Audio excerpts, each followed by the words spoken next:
Perkenalkan, nama saya Mentari Kusumawati dari Universitas Mercu Buana dengan program studi Teknik Informatika. Dan di sini saya akan mempresentasikan tentang layanan dari cloud, yaitu ada SaaS, lalu ada PaaS dan IaaS. Nah, yang pertama di sini ada infrastruktur as a service atau IaaS. Infrastruktur as a service atau IaaS adalah bentuk cloud computing yang menyediakan sumber daya komputasi virtual melalui internet. Jika disimpulkan kembali, IaaS merupakan layanan cloud yang pada dasarnya merupakan server fisik dan komputer virtual. Para penyedia layanan IaaS menyediakan resource cloud seperti server, jaringan, storage, dan ruang data.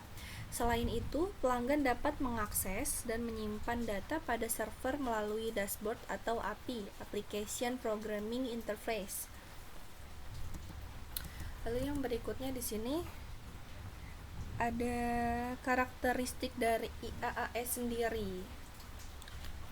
Nah, untuk karakteristiknya ini, yang pertama dapat diakses oleh banyak pengguna, artinya bisa diakses nggak hanya satu user aja, bisa banyak gitu, lebih dari satu. Lalu yang kedua, hemat biaya. Biaya reservasinya ini tertanggung penggunaan perusahaan, tergantung penggunaan, sesuai penggunaan. Semisalkan penggunaannya banyak, ya nanti pembayarannya juga akan lebih mahal, seperti itu. Lalu berikutnya, bisa diakses oleh banyak pengguna dalam satu hardware, sama kayak yang tadi ya ini. Lalu ada perusahaan tetap punya kendali penuh atas infrastrukturnya. Lalu yang terakhir di sini fleksibel, bisa diakses di mana saja, kapan saja, di mana kita bisa terkoneksi dengan internet. Bisa melalui handphone ataupun bisa melalui laptop, komputer, seperti itu. Nah, yang berikutnya di sini ada kelebihan dan juga kekurangan IaaS. Tentunya ada kelebihan dan pasti ada kekurangan. Yang pertama, di sini ada mengurangi biaya modal. Startup atau perusahaan yang baru berdiri, modal selalu menjadi hal utama yang amat diperhitungkan. Nah, IaaS adalah pilihan yang paling tepat karena hemat biaya. Kamu nggak perlu khawatir untuk mengeluarkan biaya tambahan untuk membeli komputer ataupun perangkat server baru, karena memang sudah tersedia di IaaS. Lalu yang kedua di sini ada cepat menyesuaikan kondisi, di mana IaaS memungkinkan perusahaan untuk meningkatkan sumber daya secara cepat dalam kondisi tertentu, seperti ditulis di Microsoft. Sebagai contohnya, ada lonjakan permintaan pada aplikasi kamu saat liburan. IaaS dapat memaksimalkan sumber daya secara cepat. Jika permintaan menurun, sumber daya akan turut ikut menurun untuk menghemat biaya. Lalu yang berikutnya ada infrastruktur lebih stabil dan bisa diandalkan. Maksudnya apa di sini? Berikut di sini dari segi stabilitas infrastruktur.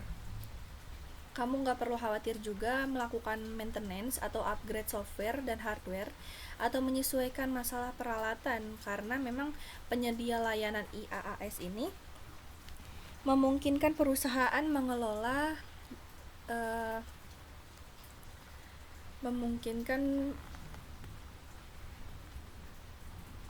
di sini mengelola semuanya secara langsung gitu. Penyedia layanan juga memastikan bahwa infrastruktur dapat diandalkan dan memenuhi Service Level Agreement atau SLA. Nah, yang berikutnya di sini ada kekurangan. Yang pertama, membutuhkan peralatan internal. Model cloud computing IaaS memungkinkan perusahaan mengelola sistem operasi, keamanan aplikasi, dan database sendiri. Oleh karena itu, dibutuhkan peralatan internal untuk memastikan perusahaan dapat mengelola infrastruktur secara efektif. Lalu yang berikutnya di sini ada keamanan. Meskipun infrastrukturnya sendiri ini dikelola penuh oleh perusahaan atau kita sendiri, IaaS tetap saja rentan terhadap masalah keamanan, karena ancaman keamanan dapat bersumber dari host atau virtual mesin lainnya. Nah, yang selanjutnya, sistem lama yang beroperasi di cloud. Dikutip dari BMC, kamu tetap bisa mengoperasikan sistem yang lama di cloud, namun infrastrukturnya itu nggak bisa mendukung kontrol khusus untuk mengamankan aplikasi lama. Jadi kamu perlu mengupgrade aplikasi tersebut sebelum memasukkan ke dalam cloud.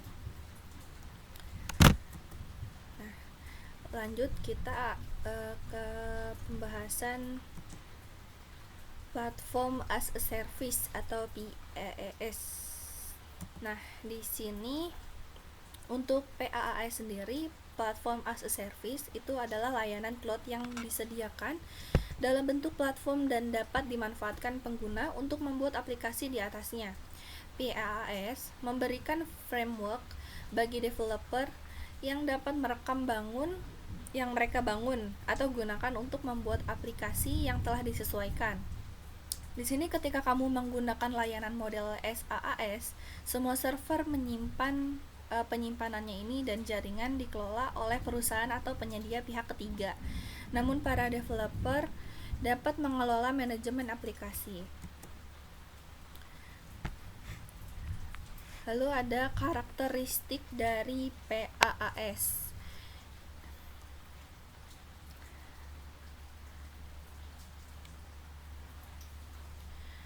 Oh iya, sebelumnya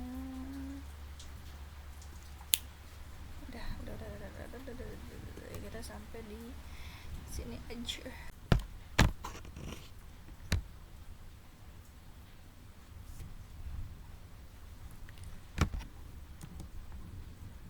Nah, lanjut di sini ada yang PaaS. PaaS ini sendiri adalah singkatan dari Platform as a Service. Adalah sebuah layanan cloud yang disediakan dalam bentuk platform dan dapat dimanfaatkan pengguna untuk membuat aplikasi di atasnya. PaaS memberikan framework bagi developer yang dapat mereka bangun dan juga gunakan untuk membuat aplikasi yang telah disesuaikan. Ketika kamu menggunakan layanan model SaaS, semua server atau penyimpanan dan juga jaringan dikelola langsung oleh perusahaan atau penyedia pihak ketiga. Namun, para developer juga dapat mengelola atau memanajemen sendiri aplikasinya.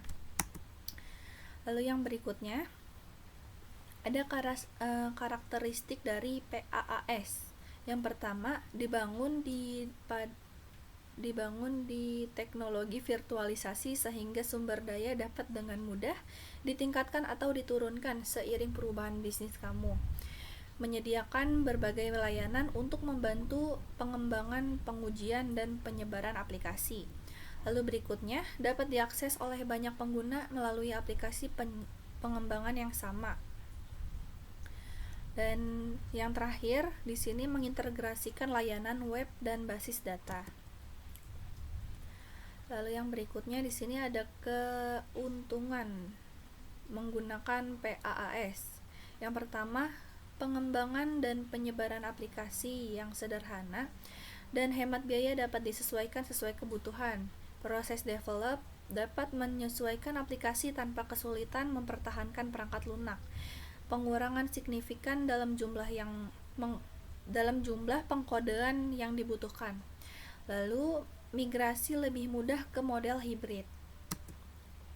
Setelah ada keuntungan, pastinya ada kekurangan dari PaaS ataupun kerugian menggunakan PaaS.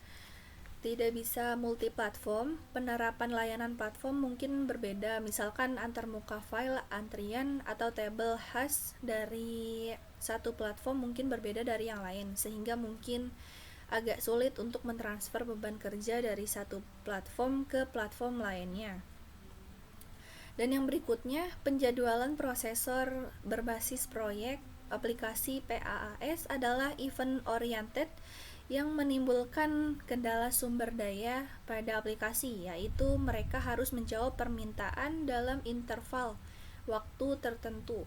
Dan yang terakhir di sini ada keamanan aplikasi dari PaaS. Karena aplikasi ini bergantung pada jaringan, mereka harus secara eksplisit menggunakan kriptografi dan mengelola exposure keamanan.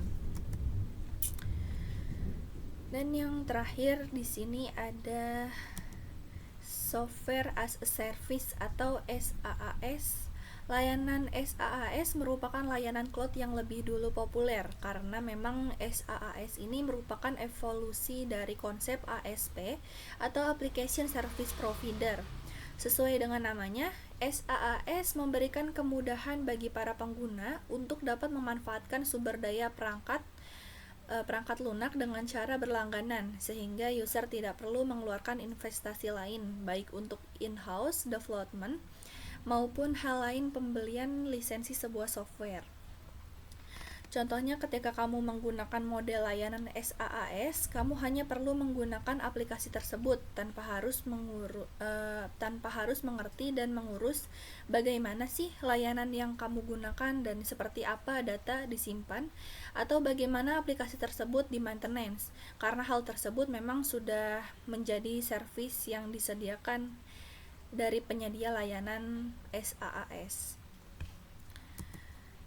Nah, yang berikutnya di sini ada karakteristik SaaS. Yang pertama di sini ada dikelola dari lokasi pusat. Maksudnya itu pelayanan berupa perangkat lunak membuat pengguna tidak perlu repot untuk memikirkan mengenai pengolahan. Hal ini juga karena software tersebut dikelola secara terpusat. Nah, yang kedua, data diakses melalui internet.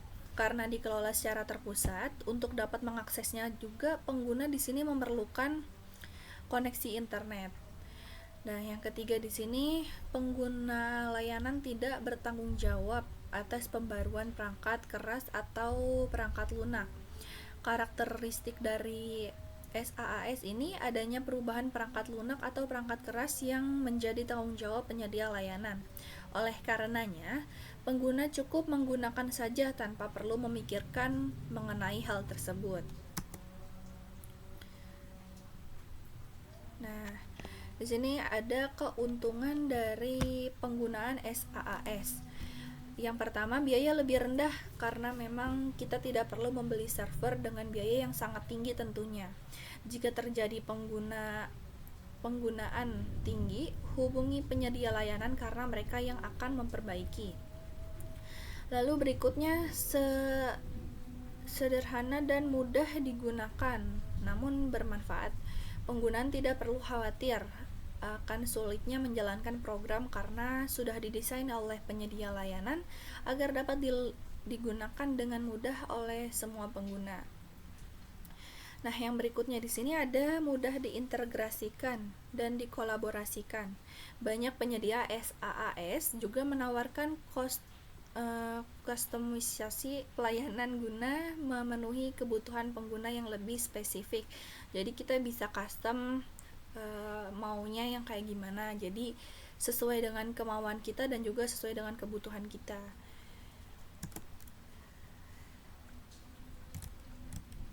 Nah, di sini yang berikutnya di sini ada kerugian dari SaaS. Pengguna tidak memiliki kendali penuh atas aplikasi yang disewa. Pengguna tidak dapat dengan seenaknya mengubah fitur-fitur yang disediakan karena memang SaaS ini bersifat multi-tenant, sehingga fitur-fitur yang dibuat adalah fitur yang umum, tidak bisa spesifik terhadap kebutuhan pengguna tertentu.